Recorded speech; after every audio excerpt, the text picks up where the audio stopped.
পুকুর থেকে কুড়িয়ে পাওয়া জিনিস বিক্রি করে এই দুই বন্ধু লক্ষ লক্ষ টাকা আয় করে। আসলে গল্ফ কোর্সের পুকুরগুলোতে মাছের চেয়ে বেশি থাকে গল্ফ বল। বছরের পর বছর এই দামি বলগুলো পানির নিচেই পড়ে থাকে।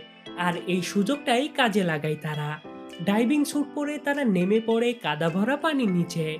মাত্র কয়েক ঘন্টার চেষ্টাতেই ব্যাগের পর ব্যাগ ভর্তি বল উপরে তুলে আনে তারা।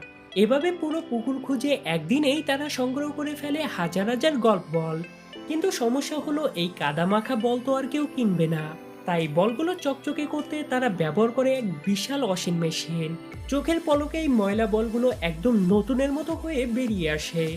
এরপর কোম্পানি আর মান অনুযায়ী বলগুলো আলাদা করা হয়। যেহেতু তাদের কাছে শটিং মেশিন নেই, তাই এই কাজটা তারা হাতেই করে। সবশেষে এই চকচকে বলগুলো বাজারে অর্ধেক দামে বিক্রি করে দেওয়া হয়। আর এভাবেই কুড়িয়ে পাওয়া জিনিস থেকে এই দুই বন্ধু কামিয়ে নিচ্ছে লক্ষ লক্ষ টাকা।